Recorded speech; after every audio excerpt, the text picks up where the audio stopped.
4 December शनिबारखालि Gossaigaon महकुमानि रायमनायाव एनडिएफबिनि मुंख्लं आरो रुंसारि जानाय नखरनि सुबुंफोरा जयै मोनसे एसोसिएशन दानानै लाबाय। थांनाय 2020 मायथाइनि 27 जानुवारि खालाराव जानानै थांनाय बिटिआर गोरोबथानि गेजेरजों एनडिएफबिनि मुंख्लं नखरफोरनो अनसुंथाइ होनाय जागोन होनना बुंदोंमोनब्लाबो बिटिआर सोरखारनिफ्राय दासिम जेबो राहा लानाय जायाखै होनना गोदानै दाफुंजानाय गसाइगाव साब डिभिजन एनडिएफबि मार्टियार्स एसोसिएशननि बिबानगिरिया खौरां बिजोंनि गेजेरजों ओरैबायदि बुङो। गसाइगाव साब डिभिजन मार्टियार्स फेमिलि एसोसिएशन नोंथांमोना बे एसोसिएशनखौ मानि थाखाय दानाय जादों? बेखौ बुंनो थाङोबाथ' गोबां बाथ्रा दङ। गसाइगाव साब डिभिजनाव मार्टियार्स एसोसिएशनखौ मानि थाखाय दानो गोनां जादों बेखौहाय खेंफोरथि होनोबाथ' गोबां दङ।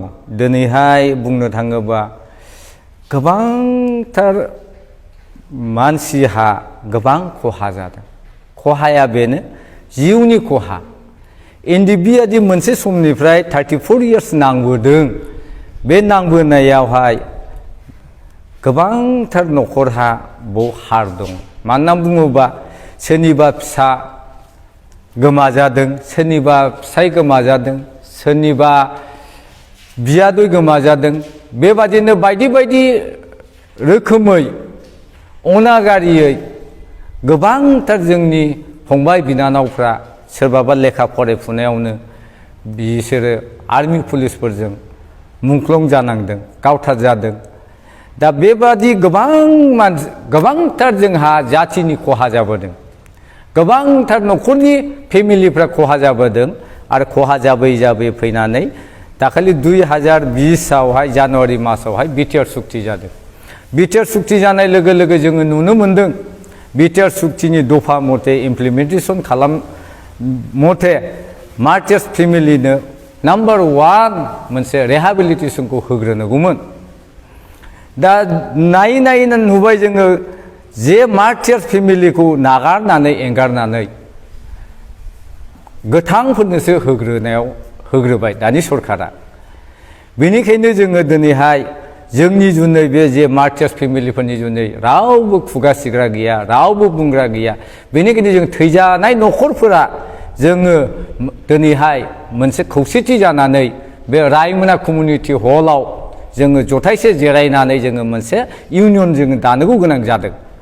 आरो जोङो बे आसा खालामो जे बे इउनियनानो जोंनि गोबांथार सोरबा मुंख्लं जानाय बे बिटिआर इमप्लिमेन्टेसन जि जादों, सुक्ति जादों, बे सुक्तियावहाय गोबांथार मानसि थैदों। सोरनिबा दिनैसिमबो जोङो खोनानो मोन्दों नाम गैया, खेबखांजायाखै। सोरनिबा दङ, सोरनिबा दंब्लाबो लिस्टआव गैया। आरो बेफोरबादि गोबां जोंनावहाय प्रब्लेमफोर दङ, जायनि थाखाय जोङो एसोसिएशन नाम बुङोबा थ्रु एसोसिएशन बेफोरबादि खामानिखौ जों मावनो हायो। जों खोनानो मोन्दों 320 जनखौहाय रिहेबिलिटेसनखौ होबाय मार्टियार्स फेमिलिनो। नाथाय एनडिएफबिनिफ्राय क'क्राझार डिस्ट्रिक्टआव सासेबो एनडिएफबि फेमिलिफ्रा मोननाय जायाखै। आरोबाव बिनि थाखाय आङो खावलायो जाय 320 जननो होबाय बे एनडिएफबिनि केडारफोर रावबो गैया।